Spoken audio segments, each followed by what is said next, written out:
Hi friends, welcome to అక్షయ పాత్ర. నేను మీ తాడిపోయిన Lavanya Yadav. Friends, మనం ఈరోజు చేసుకోబోయే రెసిపీ, నేను ఈరోజు కొత్తిమీర రసం చేస్తున్నాను. కొత్తిమీర రసానికి ఇట్లా కొత్తిమీర ఇట్లా పేస్ట్ చేసుకొని పెట్టుకున్నాను. ఒక కప్పు మనం మిక్సీకి వేసుకోవాలి. కొత్తిమీరని కొంచెం చింతపండు గుజ్జు, కొంచెం ఎక్కువ వేసుకోకూడదు, కొంచెం అయితే సరిపోతుంది. మనకి తగినంత సాల్ట్, మనకి పోపుకి 2 టేబుల్ స్పూన్ ఆయిల్, ఇట్లా పచ్చిమిర్చి 2 పచ్చిమిర్చి నేను ఇట్లా పొడవుగా కట్ చేశాను.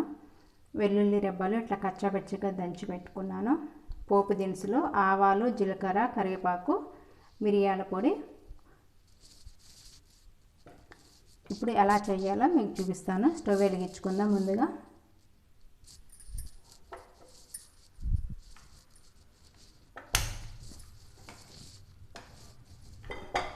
బాండి పెట్టేసుకుందాం. మనకి బాండి హీట్ ఎక్కింది కదా, కొంచెం ఆయిల్ వేసుకుందాం.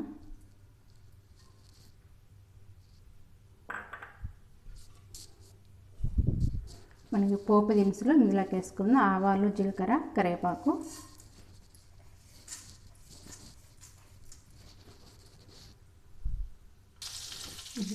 పోపు వేగిపోయింది కదా, వెల్లుల్లి రెబ్బలు కూడా వేసేసుకుందాం. మనం వెల్లుల్లి రెబ్బలు కూడా వేయించుకోవాలి.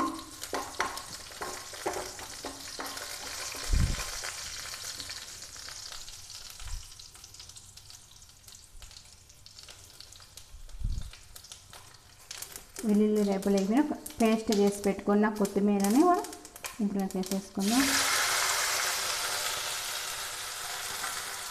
మనకి కొత్తిమీర పచ్చి వాసన పోయే వరకు ఉడికించుకుందాం. బాగా ఉడకాలి కొంచెం. కొత్తిమీర ఉడికిపోయింది కదా, చింతపండు గుజ్జును కూడా ఇందులోకి వేసుకుని కొంచెం అయితే సరిపోతుంది.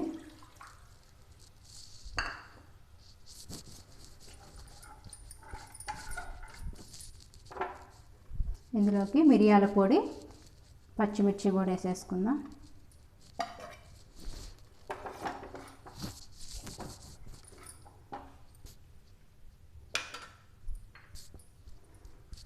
మనకి తగినంత సాల్ట్,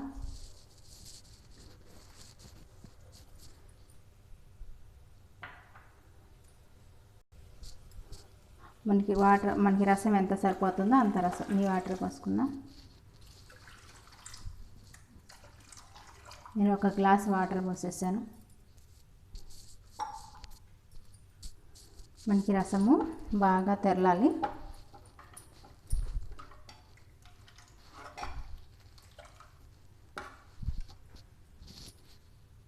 మనకి రసం తెరులుతున్నాయి కదా, మనకి రెడీ అయిపోయింది. చూసారా ఫ్రెండ్స్, మనకి ఎలా వచ్చినాయో రసము, కొత్తిమీర రసము.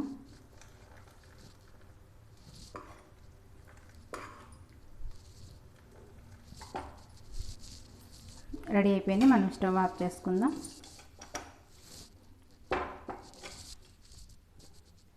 ఫ్రెండ్స్, మనకి కొత్తిమీర రసం రెడీ అయిపోయింది. చూసారా ఫ్రెండ్స్, మనకి కొత్తిమీర రసము.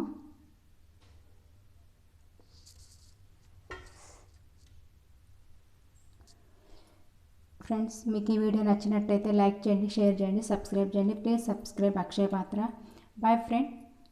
ఇంకోసారి కొత్త వీడియోతో రేపు ముందుకు వస్తాను.